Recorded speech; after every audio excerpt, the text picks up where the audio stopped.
All right, guys, here's video 2. This is just a quick tutorial of how to do the 2 different types of division, one that divides perfectly and doesn't have a remainder, and then one that does have a remainder in it, and also some missing elements. So whenever we have some missing terms, what do we do about it? Okay, so we're gonna do this first one. So divide x to the 4th minus 6x cubed plus 18x minus 4 by x minus 2. So very first step is you create your area model. So remember, this side always has to be 3 rows. So I'm going to start by just drawing my area model. And it's going to be 3 rows long.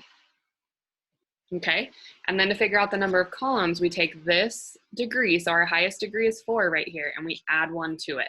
So this is going to have to be 5 columns long. So 1, 2, 3, 4, and then 5. Okay, so first thing that you do is you take this x minus 2 and you put it in these boxes over here. So what you're dividing by always goes on the left side. So this is x minus, oops, that's a funky looking 2. And then the next step, you always take this highest term right here and you put it in the box next to your first factor. So this is going to be x to the 4th. And then what you do, guys, is you go through that pattern, you just try to figure out what works where. So if this is x to the 4th, I'm trying to figure out what can I multiply x by to get it to be x to the 4th, and that's going to be x cubed. So this has to be x cubed.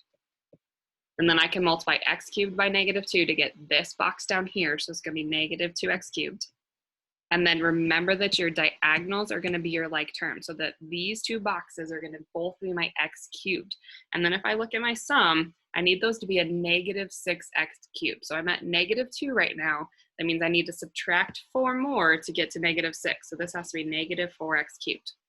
Okay, then you just think about what has to multiply by x to get you this box. So this right here would have to be a negative 4x squared. So that if I do negative 4 times 1, because there's an imaginary 1 here, I get negative 4. And then x times x squared becomes x cubed. And then I can get this box by doing negative 4x squared times negative 2. So this should be 8x squared. And then remember, diagonals are your like terms. So this times this, or added together, have to be your x squared. Now here is the major problem. Do you guys notice that there's not an x squared in here? So really what that means is there are 0 x squared. So you have to be careful whenever there's missing elements and missing terms. So that means in my sum, I don't need any x squareds. Well, at the moment, I'm at 8x squared. So if I need that to be 0, I just need to subtract 8x squared. So these 2 diagonals are going to end up being 0 because I don't have an x squared in this term. Okay, so then let's see, this box would have to be a negative 8x, so that if I multiply this x by it, I get negative 8x squared. And then negative x times negative 2, this would be 16x. Okay, then we've got diagonals again. So these have to be my x terms, and I need my x terms to add to be 18. So if I'm already at 16x, I just need 2 more x's. And then this top box would have to be a 2, because when I do 2 times x, I get 2x. And then this would be negative 4. And then the only thing you need to check before you write your answer is this last digit. So since those both end in negative 4, that means that there is no remainder and that it divided evenly. Okay, and then your final answer is just always going to be this top box right here. So basically what you're having as an answer is this is going to equal x cubed minus 4x squared minus 8x plus 2. So when you divide this polynomial by this polynomial, you get this as your answer. So then this is where you're going to stop. So that's when you do not have a remainder. That's how you guys go about it. These last ones match up. So again, it's just a puzzle. Diagonals are going to be the same, and then you just have to work your way through it mathematically. You also have to be really, really careful with positive, negative signs and just taking your time and not trying to rush through these. Okay, example number 2, I bet you guys can guess this one's going to have a remainder, but it doesn't have any missing terms. So we have an x cubed, x squared, x, and then a single, so we're good. Okay, so first step, create your box. Rows have got to be 3. And then my columns have to be 1 more than this degree. So the degree is 3, so I need 4 columns in here. Okay. So then what we're dividing by goes on this side of my box. So this is going to become 3x plus 1. My highest degree goes in this box. So this is 6x cubed. And then we just work our way through the puzzle. So what do I multiply 3x by to get 6x cubed? Well, this definitely has to be a 2, and then it has to be an x squared. So if I do x squared times x, I get x cubed. And then this box has to be a 2x squared.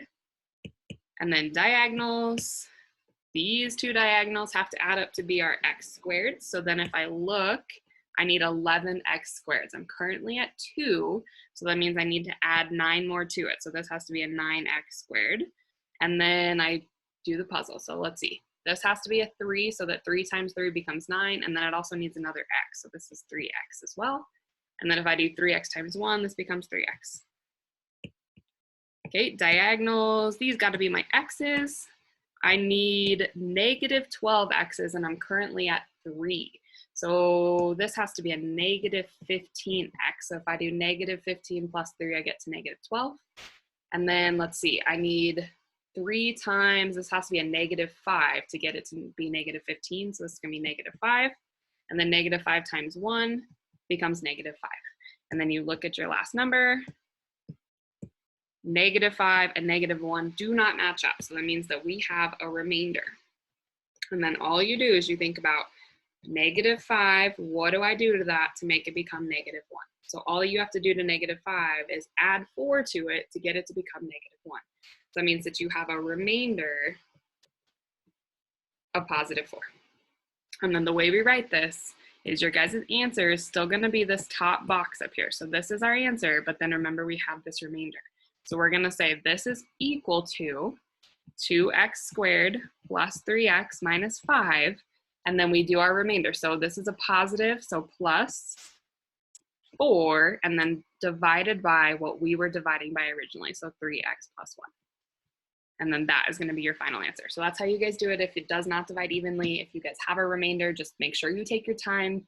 Be careful, check signs. You know, you can use your calculator to make sure that like negative 15 plus 3 becomes negative 12, whatever you guys need to do. And then as always, please reach out if you guys need me. I hope you guys are having a good week. And I really, really miss you guys. Bye.